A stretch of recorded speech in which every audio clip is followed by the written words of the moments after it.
My name is Lillian Carlson, and I am a rural Houston County storyteller. Houston County is the southeasternmost county in Minnesota, and I reside in the city of Houston.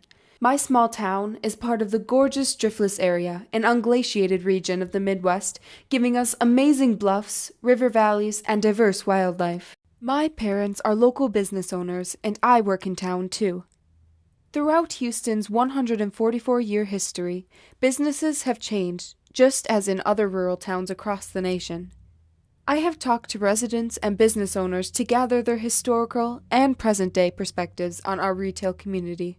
My name is Ray Evanson. I'm Ron Evanson. We came to Houston in July of 1969. It was basically a town that had 4 grocery stores and 5 saloons and 2 or 3 barber shops and 3 car dealers and an implement dealer, and it was a booming little town. Friday night was a big night in Houston for things, but in the years gone by, maybe before we came, there were 3 or 4 or 5 restaurants. Of course, as time goes along, it was a lot easier to go to other towns like La Crosse. So, these things gradually faded out as the owners got old. It's been hard to keep some small businesses here. We do have a lovely little coffee shop, and they've added some things such as sandwiches. They have some soups.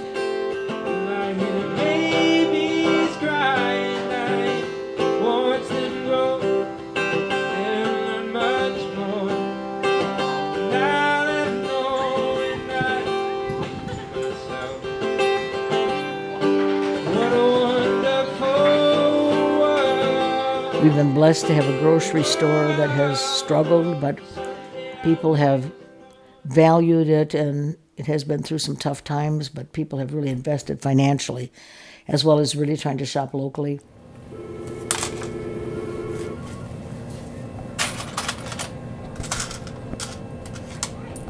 $45.03. All right. Thank you. Have a good day. My name is David Wilson. I'm the store manager at the River Market in Houston, Minnesota. We have a bakery, produce, meat, dairy, frozen, 6 aisles of general goods with a few, specialty stuff here and there, like mozzarella sticks from Metz's and cheese curds from Metz, and B&B Honey Farm. Kinsler brings eggs. Sweet 16 will start bringing in a little bit of produce, from down the road, and flowers. Okay, as a co-op, means that we have members. So we're membership owned. We have roughly 73 members. So they all have a stake in the company. We have a board, so a 9-person board. Basically, if you're a member, you can get a discount on groceries on Mondays, and 2, you have voting rights at our annual meeting. Where do we like to shop? Well, the River Market. Yeah, we do. We use the hardware store. We use the auto repair shops. But we bought our major appliances now at the hardware store because the prices are very competitive and you can get good service. How are you? I'm good. Good. You do our rewards? 95.26. What do you want me to write it? True value. Okay. All right. Thank you. And can you tell me about your business? It's a True Value store. We locally owned. It's True Value is a co-op, and we own our store, everything in it. We've been here for 41 years now. Sell hardware, paint, plumbing, electrical, appliances. We do sales and service of appliances. The whole business climate has changed. It's not as easy to make money now. I guess it determines on how hard you want to work. If you're not willing to go 60 to 80 hours a week, you're probably not going to make it. There is a new store proposing to join our community. Many rural towns across America have experienced the opening of a local Dollar General store. If you don't know it yet, the Dollar General is rural America's largest retailer.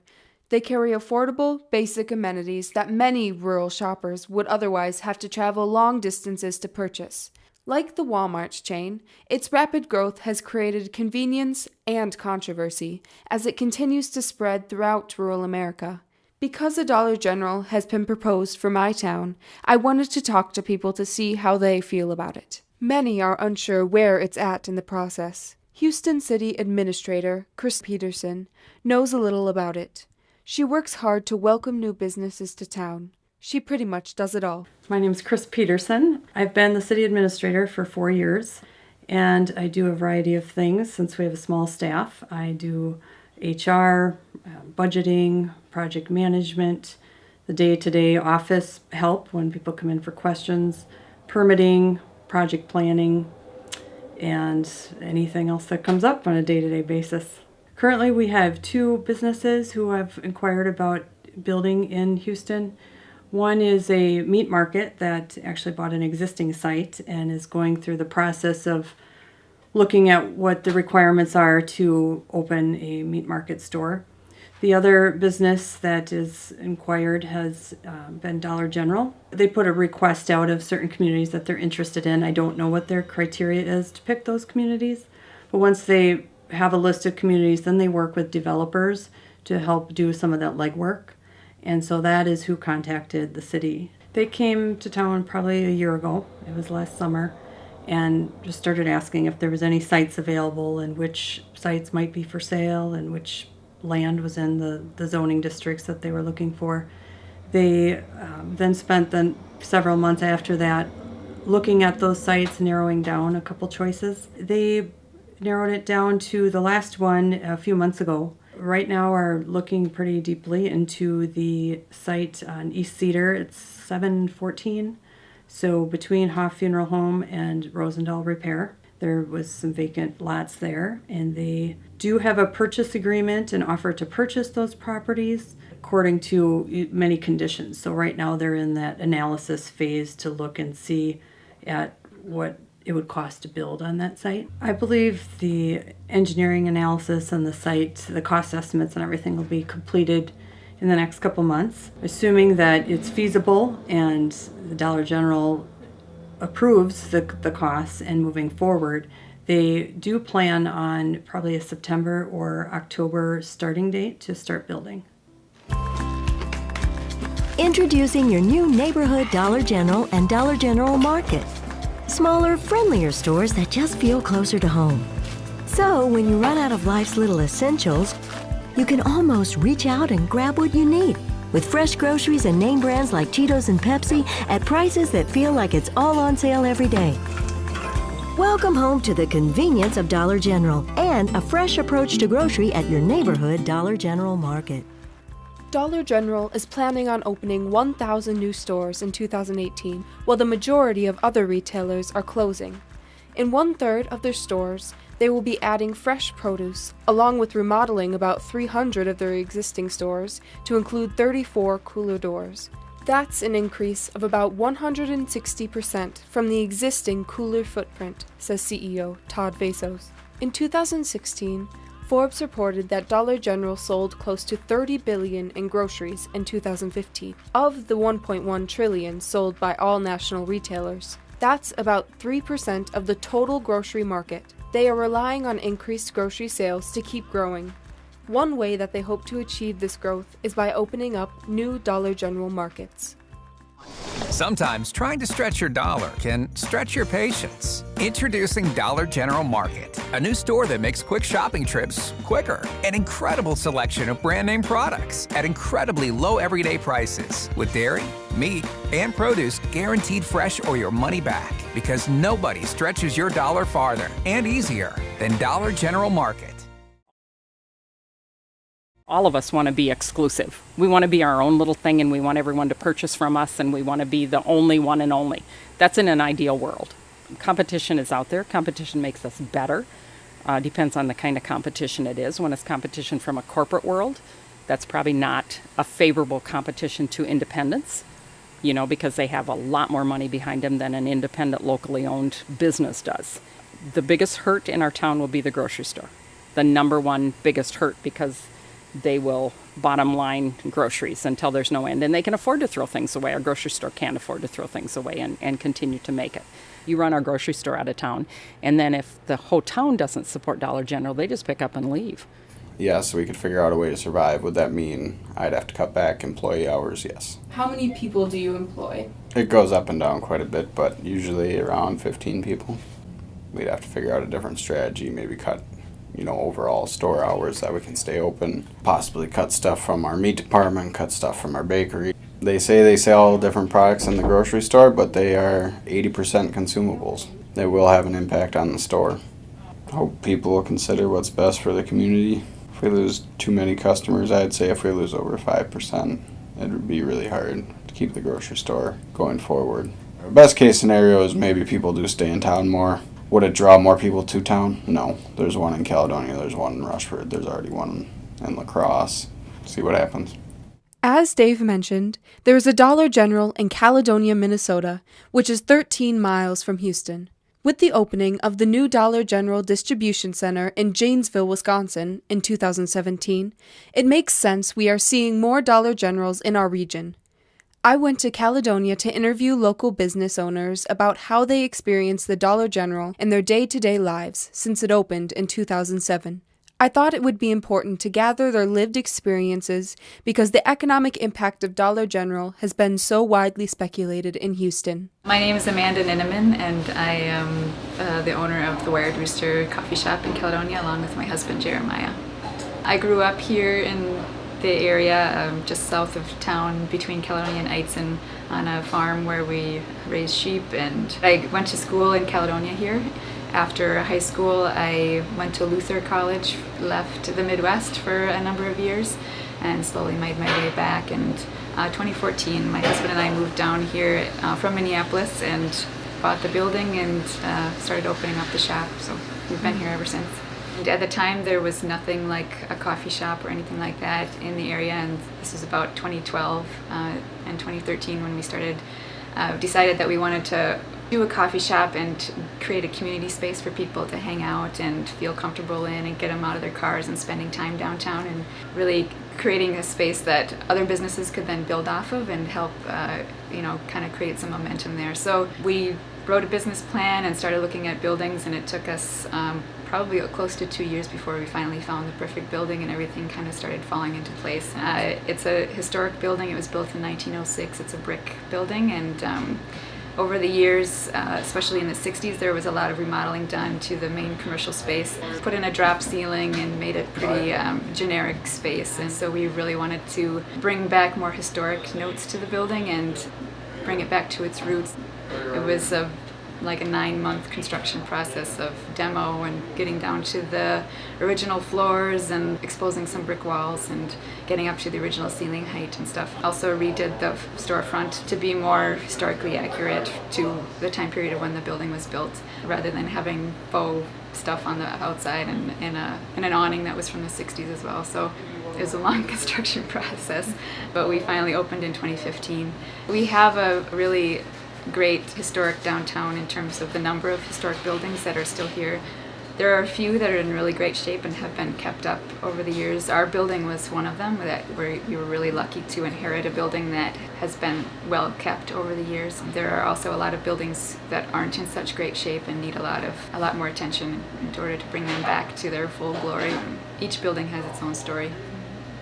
I mean, there are a lot of really strong, long-standing existing businesses that are right downtown that are still going strong. I mean, Elsie's has been a mainstay. It has had different names over the years, but there's always been a bar, grill in that building for many, many years. I am Elsie Babler, the owner of Elsie's in Caledonia. Born and raised in Caledonia, owned the business for 11 years, plan on staying here a long time.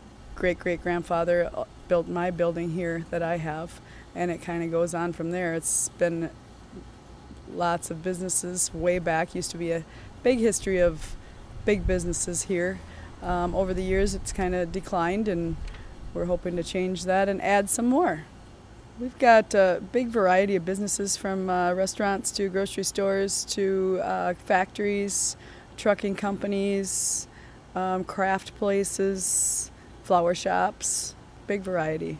What do you know about the Dollar General in town? It's a great asset to Caledonia. I think that's made our lives a lot easier, just for the simple fact that our closest big city is 30 minutes away to get those items. So most of us small businesses work our businesses. So for us to take the time to have to run to that town and back is sometimes impossible. As far as my business, I go there and buy paper products, office supplies. I do a lot of grocery shopping there, maybe for like cakes, frostings, noodles, that kind of thing. On my personal aspect, I shop, get my dog food there, and just little things that I need for the house. I'm usually looking for something very specific that I can't find somewhere else when I go in there. Some poster board there. I think I bought shampoo there. I think they do a lot of grocery shopping there. The items are reasonable, and this is kind of a medium to low income area, so I think every dollar counts, so it helps. Caledonia has a grocery store, Quillen's, across the highway from its Dollar General. Highway 44 is a two-laner that bypasses the historic downtown and is where many of the town's businesses have relocated or where new businesses have developed. Knowing this, I became interested in how Dollar General did or did not affect the local grocery store. I can kind of relate to the Dollar General here and our local grocery store, and I believe it might have had a little issue at first, but I think it's adapted well. And I think most people shop at both, and I think both places have a quality that the other doesn't have, so it doesn't seem to affect them other than maybe bringing more people to town because they have more choices. I think at first they were maybe taken back a little bit by how many items they had at the dollar store compared to what they were thinking they might have. So I think they just had to make some changes, and change is always good. And a little competition doesn't hurt anyone, and it just kind of makes you look back and maybe get more creative. When I was researching this topic, I came across an article that said Dollar General was thriving because rural America is struggling. I asked everyone that I interviewed what the reaction was to this statement. Yeah, I think I tend to agree somewhat with that. I don't see people around here as having a lot of disposable income. So I think bargains on certain things is kind of a nice thing to have close. So I think from that standpoint, you're probably right that if you're struggling, you're going to go and get the most for your money that you can. I am a little surprised that they want to put one here when there's one 12 miles down the road. And does Caledonia still have one? That is interesting. But I'm sure they must have their people who look at the locality or do some sort of a business plan. Well, especially those big places, it seems to me they must research this good and think this is a good place. Yeah, that'd be interesting to see. If there's any concerns, I would say it's the food thing, because I've been in some of those now where they have milk and cheese and lunch meat and all kinds of packaged things. Yeah, well, I think Dollar General store might turn out to be quite an essential thing in town. The addition of a Dollar General in Caledonia was beneficial to many businesses and citizens, but in Houston, there are still many unanswered questions. After months of researching this topic, I believe rural America, including my hometown, is struggling. Many others that I have interviewed also agree with this statement. Is that why Dollar General is coming to Houston? As far as businesses, we need our grocery store and hardware store, but do we need a Dollar General? Will it bring people to town? How will it affect our local businesses? Until the cost analysis for the site is completed, it is still unknown if there will even be a Dollar General in Houston's future. I'm not sure what our future will hold, but we, including my parents' business, will keep evolving and figure it out along the way.